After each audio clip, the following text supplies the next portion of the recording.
जो इंडिया गठबंधन है उसने बड़ी जीत दर्ज की। यहाँ पर जाहिर बात है कि बीजेपी को इससे बहुत बड़ा झटका भी लगा। अब ऐसे में बिहार पर आप देखिए कि संजय निषाद भी यहाँ पर 2 सीटों की मांग करते हुए नजर आते हैं और मझवा विधानसभा की बात की जाए 1 सीट मांग रहे हैं, वहीं ओपी राजभर की भी बात की जाए, जयंत चौधरी की बात की जाए तो तमाम ऐसे नेता हैं जो नमस्कार, आप देख रहे हैं SPN 9 न्यूज और मैं हूं आपके साथ मनीष कुमार सैनी। उत्तर प्रदेश में 10 विधानसभा सीटों पर उपचुनाव होने वाले हैं और ऐसे में समाजवादी पार्टी निर्णायक भूमिका निभाती हुई नजर आ रही है, क्योंकि देखा जा रहा है कि भारतीय जनता पार्टी के अंदर जो कलह मची पड़ी है उसके बाद कहीं ना कहीं भारतीय जनता पार्टी चुनाव से पीछे हटती हुई नजर आ रही है। लेकिन देखा जा रहा है जिस तरह से केशव प्रसाद मौर्य और योगी आदित्यनाथ के बीच जो सियासी लड़ाई चल रही है उसका फायदा समाजवादी पार्टी पूरी तरह से उठाती हुई नजर आ रही है। अब ऐसे में कटहरी विधानसभा से चाचा शिवपाल यादव और मिल्कीपुर विधानसभा से यहां पर अवधेश प्रसाद को अखिलेश यादव एक बड़ी जिम्मेदारी सौंपते हुए नजर आ रहे हैं। दरअसल दोनों को यहां से प्रभारी की यहां पर जिम्मेदारी दी जाती है। अब ऐसे में देखना दिलचस्प होगा कि यहां पर अवधेश प्रसाद को लेकर लोकसभा चुनाव के बाद से चर्चाएं तेज थी कि अयोध्या जैसी सीट पर भारतीय जनता पार्टी को यहां पर बड़ी हार देते हुए नजर आते हैं और ऐसे में अखिलेश यादव का कद उत्तर प्रदेश की राजनीति में बढ़ता हुआ नजर आया और चाचा शिवपाल यादव को लेकर भी एक कयास लगाए जा रहे थे कि पार्टी में उनको बड़ी जिम्मेदारी मिलेगी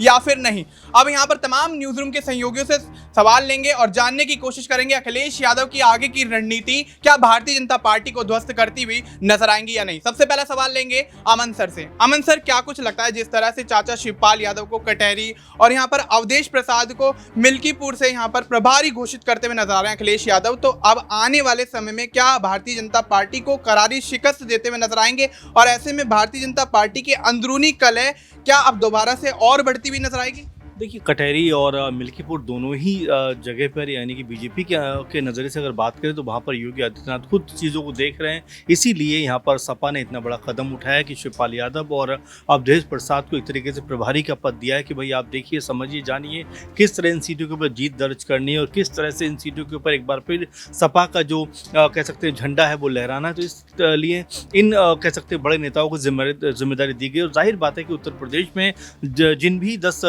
सीटों के ऊपर उपचुनाव होने वाला है उसमें रस्साकशी इसी बात को लेकर है कैसे अपनी पार्टी को दूसरे से बेहतर करना है। क्योंकि देखिए, लोकसभा चुनाव की बात करें तो वहाँ पर जिस तरह बीजेपी और सपा के बीच में मुकाबला हुआ, यानी कि अगर इंडिया गठबंधन और एनडीए की बात करें दोनों के बीच में मुकाबला हुआ तो वहाँ पर कहीं ना कहीं जो इंडिया गठबंधन है उसने बड़ी जीत दर्ज की। यहाँ पर जाहिर बात है कि बीजेपी को इससे बहुत बड़ा झटका भी लगा। अब ऐसे में बीजेपी के पास ये मौका है कि भाई किसी तरह से इन 10 सीटों में से अगर 8-9 पे वो चुनाव लड़ते हैं तो 5-6 भी अगर वो जीतते हैं तो यहाँ पर उनके लिए राहत की खबर हो सकती है। इसीलिए लगातार सीएम योगी या तमाम जो बीजेपी के बड़े नेता हैं वो हर एक सीट के ऊपर अपनी निगाह बनाए हुए हैं। और वहीं सपा की बात करें तो अब उन्होंने भी पूरी तरह से एक्टिव होना शुरू कर दिया। आप देखिए कि मिल्कीपुर सीट बहुत अहम मानी जा रही है क्योंकि यहाँ से अवधेश प्रसाद इससे पहले एमएलए थे, अब उनके बेटे अजीत का नाम यहाँ पे आ रहा है। जाहिर बात है कि ये सीट सपा किसी भी कीमत पर जीतना चाहती होगी क्योंकि जिस तरह का माहौल हारने के बाद बीजेपी के लिए बना, अगर यहाँ पर मिल्कीपुर सीट भी बीजेपी हार जाती है तो आप ये मानकर चलिए कि बीजेपी के लिए स्थिति को संभालना मुश्किल हो सकता है। इसके अलावा कटहरी सीट हो या और तमाम कह सकते हैं सूबे की जो 10 सीटें हैं उनकी बात करें तो वहाँ पर भी सपा लगातार रणनीति बना रही है। हालांकि अभी 6 प्रभारी उन्होंने नियुक्त किए हैं। इससे कई कह सकते हैं अंदाजा ये भी लगाया जा रहा है कि भाई हो सकता है 4 सीटें उन्होंने कांग्रेस पार्टी के लिए छोड़ी हों, अभी उसके ऊपर उतनी तवज्जो इसीलिए नहीं दी जा रही। तो जाहिर बात है कि अभी जो गठजोड़ है, जो गठबंधन है, वो सीट शेयरिंग को लेकर किस तरह का उनके बीच में कह सकते हैं कि फैसला होता हुआ नजर आता। साथ में बीजेपी के लिए भी मुश्किल यही है कि आने वाले दिनों में क्या बीजेपी अपने सहयोगी दलों को जो सीट की लगातार मांग कर रहे हैं कि उनको एक से अधिक सीट देती हुई नजर आए, क्योंकि जो खबरें हैं वो ये हैं कि बीजेपी 8 या फिर 9 सीटों पर चुनाव लड़ना चाहती है। ऐसे में जो सहयोगी दल लगातार मांग कर रहे हैं उनकी ये मांग कहीं ना कहीं बीजेपी पूरा नहीं करेगी और ऐसे में कई कयास ये भी लग रहे हैं कि हो सकता है इसके बाद जो यहाँ पर गठबंधन है, एनडीए गठबंधन, उसके अंदर फूट पड़ती हुई नजर आ जाए। क्योंकि कह सकते हैं कि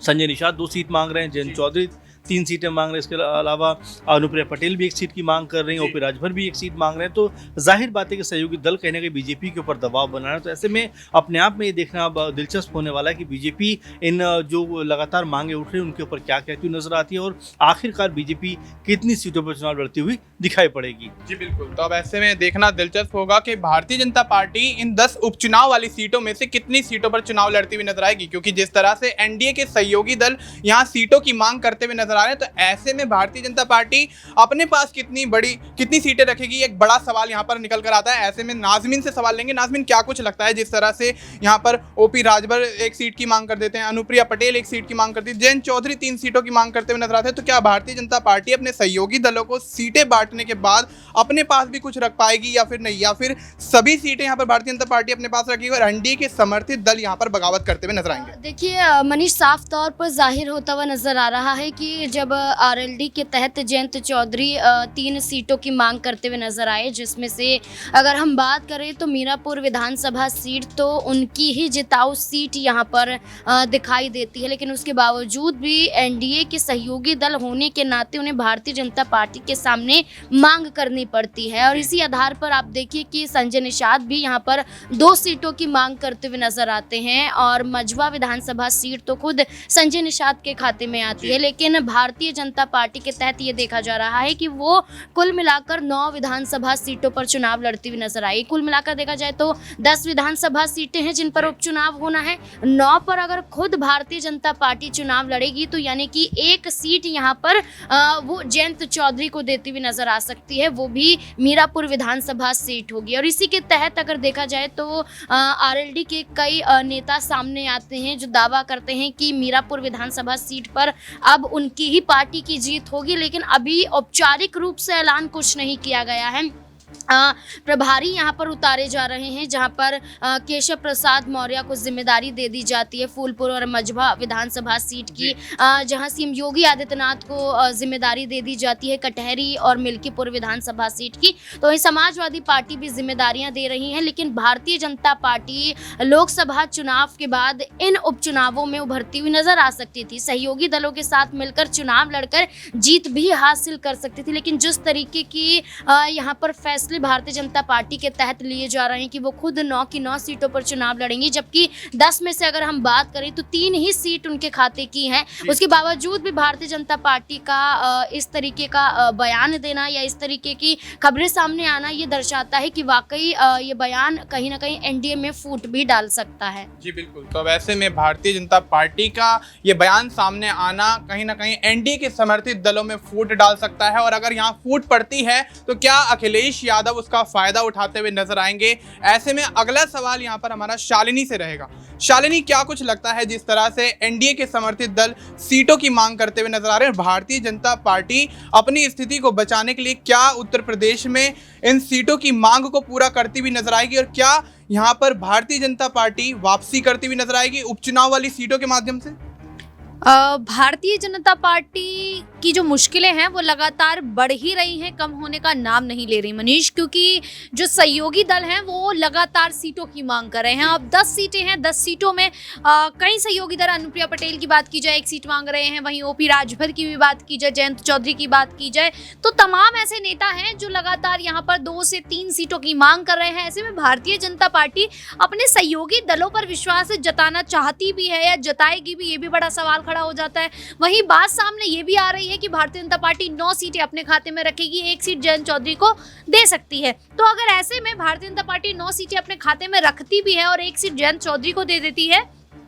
तो पार्टी में अंतर कलह की स्थिति और ज्यादा बढ़ती हुई नजर आ सकती है। जो सहयोगी दल हैं जो जुड़े हुए हैं, बाकी जो सहयोगी दल हैं वो बगावत करते हुए नजर आ सकते हैं, क्योंकि जयंत चौधरी को सीट दे देना, बाकी सभी सहयोगी जो दल हैं उनको दरकिनार कर देना, ये एक बड़ा टूट वाला कार्य हो सकता है, जिससे भारतीय जनता पार्टी में ये टूट पड़ती हुई नजर आ सकती है। ऐसे में यही देखा जा सकता है कि उपचुनाव को लेकर जहां एक तरफ अखिलेश यादव तमाम रणनीतियां बना रहे हैं, मायावती भी अब उपचुनाव के मैदान में उतर चुकी है, साफ तौर पर ऐलान कर चुकी है कि वो भी इस उपचुनाव के